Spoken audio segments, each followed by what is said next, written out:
With a new movie in the Twisted Childhood universe officially coming out this past weekend, we now have a total of 5 movies released in this franchise. But with how diverse these movies are, everyone's opinions are going to be different from the others, which means everyone is going to rank these movies differently as well. And I'm no exception to that rule. But the real question you're probably asking is, how do I rank these movies myself? Well, we're going to answer that question together, because today I have a tier list of every movie in the Twisted Childhood universe, and we're gonna see where I rank all these movies. And make no mistake, some of these opinions may upset you, but I just want to say on behalf of myself, I really don't care. Also, be sure to subscribe to the channel and like this video, and if you do all of that, then you are officially groovy.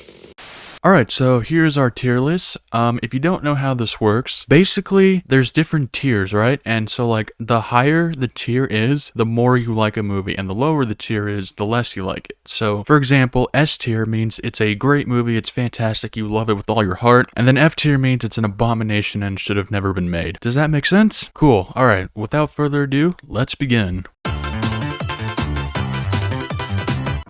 Winnie the Pooh, Blood and Honey, the one that started it all.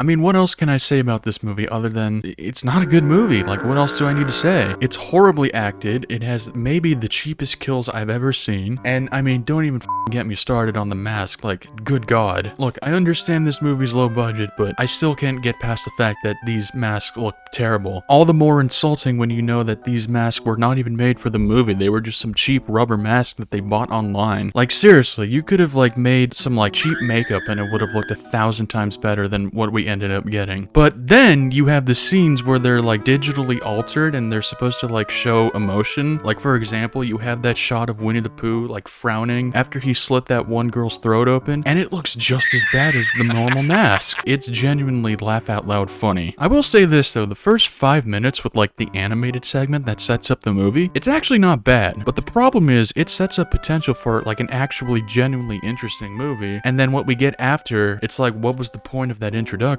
In the end, I know these guys are just independent filmmakers having fun, and I really don't want to go hard on this movie, especially now having met Scott and Reese who helped make this movie. Like, it genuinely sucks having to go critical towards this movie, but the fact of the matter is, this movie just plain sucks, I'm sorry. Out of all the Twisted Childhood universe installments, this is the one that feels the most like a cheap cash grab. Mind you, this movie came out just a year after Winnie the Pooh entered the public domain. Like, they wasted no time on releasing this thing. And look, I can see the vision they came up with, it's just that everything after was a disaster. But I don't want to give this movie an F tier because I feel like that's just a bit harsh, so we're gonna put this in E tier. I think that's pretty fair.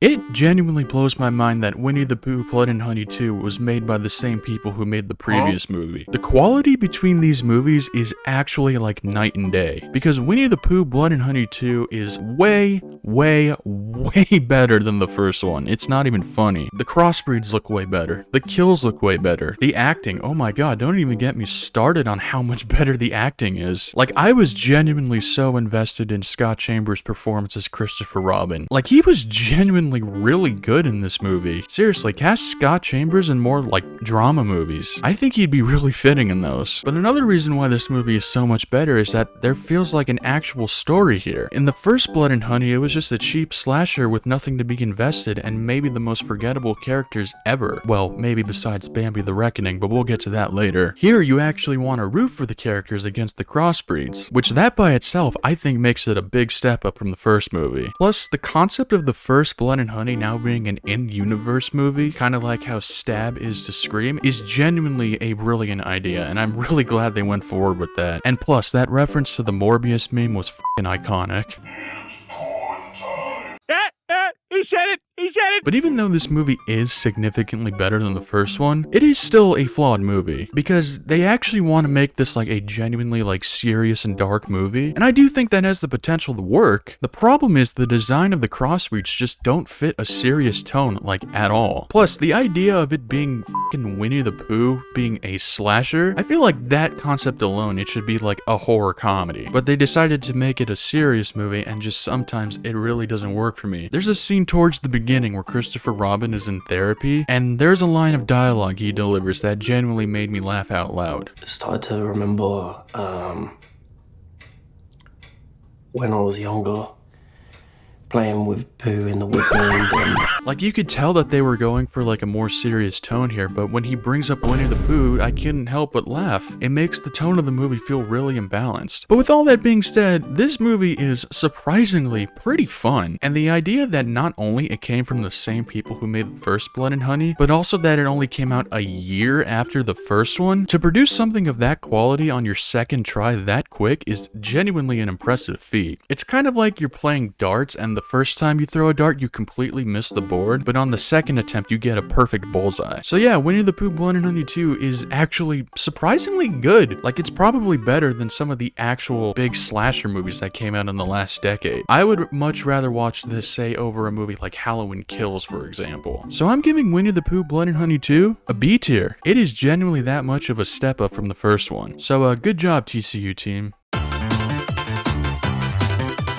Alright, Peter Pan's Neverland Nightmare. So fun fact, this was actually the first TCU movie I ever saw in a theater. I drove like 30 minutes from my university to go to like the nearest AMC to see this, and it was like super icy cold and snowy, and as someone who's not used to that kind of weather, it was definitely a commitment, especially knowing it was to see the Peter Pan horror movie. So it's like, okay, I'm going all the way out to see this movie in like really bad weather, so this movie better at least be somewhat tolerable. And I'm happy to say that it is. It's probably the scariest movie in the TCU to come out so far, and it has a great performance from Martin Portlock as Peter Pan. He does a really good job at being menacing in this movie. Plus, it's also maybe the most disturbing Twisted Childhood Universe movie, because this movie is not afraid to get dark. I know I mentioned that the Blood and Honey movies are pretty dark, but here it takes it to like a whole nother level. Obviously, you have Peter Pan, you know, killing people, but he also kidnaps and tortures young boys and does some really fucked up things to them. So actually, spoiler alert, Tinkerbell and Captain Hook, who do appear in this movie, are actually some of the first victims Peter Pan captured when they were still young boys, and he like physically morphed them into like their own versions of the character. Which also, it's probably worth mentioning that this movie really doesn't follow like, you know, a young boy who like goes to Neverland and goes on adventures or stuff like that. It's more of a psychological thriller where it's like this messed up individual who's like pretending to be Peter Pan, although I'm pretty sure it's supposed to be like the real Peter Pan in this lore. And what I think they were trying to do here is that it's a creepy individual and he has a really weird mind where he takes captive young boys and transforms them into all these characters from Peter Pan, where he's like imagining his own version of Neverland. That's what I think they were trying to go with here. If I'm wrong, someone just let me know in the comments. But even if that isn't the case, this movie is still probably the least creative TCU movie. Like, I know Peter Pan is a more complex character and all that, but I feel like they could have expended more on like a cooler take on all these characters, but instead we're given more of like a Black Phone Terrifier ripoff here. And while I know the TCU movies are known for taking inspiration from other horror movies, this one feels like it's pushing the most to like a blatant ripoff. There's a scene where Peter Pan is like in a cellar and he's trying to lure this young boy, and it feels exactly like the opening scene from It, where Georgie's trying to get his boat back from Pennywise. Like, they even have some very similar dialogue.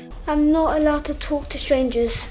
I'm not supposed to take stuff from strangers. And I'm gonna admit, it was kind of disappointing to see something like that. I don't think this movie's bad by any means, it's just painfully average. It's got a pretty okay concept with the whole kidnapping thing. I just wish they could have spiced it up a little bit more, but maybe that's just me. So we're gonna go ahead and put Peter Pan's Neverland Nightmare in C tier. I do think it is a step down from Blood and Honey 2, but surely it can't get worse than this, right?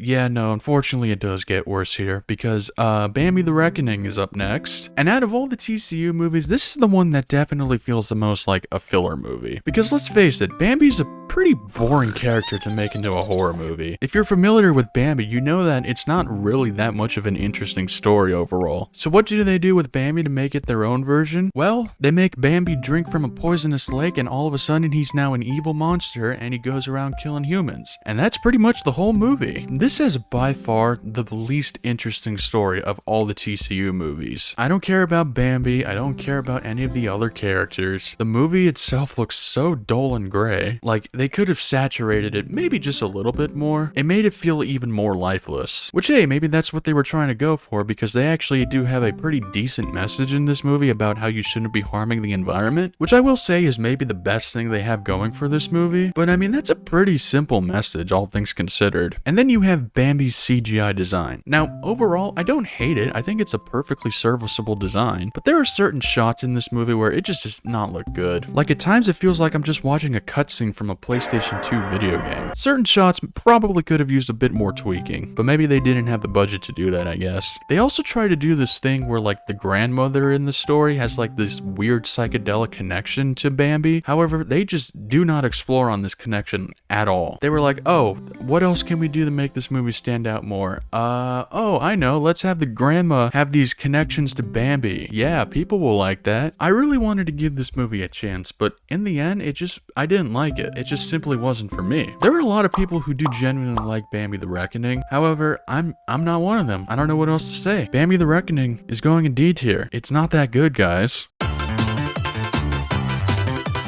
And now, the moment you all have been waiting for, Pinocchio Unstrung. So obviously the hype for this movie is going to be a little bit higher now that this movie just came out in theaters. But even with that set aside, goddamn, this movie is fun. First of all, we gotta talk about that Pinocchio animatronic because he looks really great here. And he's entirely practical, which makes it all the much better. In fact, something I like about this movie a lot is that it's the first to do many things in this franchise. First of all, it's the first movie in this franchise to get recognizable actors. You got Richard Brake as Geppetto, and of course Robert Englund as the Cricket. But I will say, the rest of the cast was actually really solid too. I thought Cameron Bell did a really good job as James. And the other thing I want to shout out this movie for doing that the other TCU movies haven't, and it's something I've been wanting to see since the very first Blood and Honey, this movie is actually a horror comedy. All the other TCU movies are supposed to be like dark and serious and sad and all that. But no, this one is actually like funny, which makes me feel like it's the first TCU movie to like actually kind of understand what it is. And I will say for the most part, the comedy bits really worked here. Pinocchio gets a lot of the one-liners in this movie, since he's supposed to be kind of like immature and naive here, but he did get a lot of laughs in the theater. Plus, this movie probably has the best kills in all of the TCU movies. I am gonna go ahead and mention one right now, so spoilers if you haven't seen Pinocchio yet, but there's a part in this movie where Pinocchio kills two of the bullies that have been targeting James, and he creates this thing called a human puppet, where it's literally just the girl bully's like naked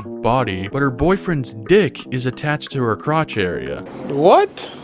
And that was definitely a sight to behold. Also, another thing I gotta mention in this movie that I haven't done for the other ones is Andrew Scott Bell's score. This guy is maybe one of the most creative composers, not just in independent horror filmmaking, but in movies period. The things that this guy has been doing for this franchise is genuinely brilliant. And here, he made something called a woodlophone, which is like a xylophone, but it's supposed to be kind of like on brand with the theme of the movie. So he designed this custom-made xylophone that's supposed to like resemble Pinocchio. I think that's such a cool idea. And he did the same thing with the first Blood and Honey, where he used this like violin that was sitting in, I think, honeycomb for like 2 years. That's genuinely such a cool idea, and I wish we would see more composers do this. So even though this movie does have inconsistencies just like the other ones, I feel like this is probably the most they could have done to the best degree. And I think it really paid off because they really went all out for this one. And I had a really good time seeing this movie in the theater. And you know it's doing something right where I'm now genuinely looking forward to see what all the other TCU projects have in store for us. So, with that, Pinocchio Unstrung is getting an A tier, which yes, means it is now my favorite movie in the Twisted Childhood universe. And there you have it. This is my official ranking of all the movies in the Twisted Childhood universe. I'm sorry to let anybody down for not putting any of these movies in S tier, but hey, if it makes you feel any better, none of these movies got F tier either. So you know, that's actually a pretty good accomplishment, I will say. If you want to check out this tier list, I did leave the link to it in the description of this video, so be sure to check it out. And I would love to hear what your rankings of these movies are. Anyways, that's pretty much all I got for you guys today. See ya.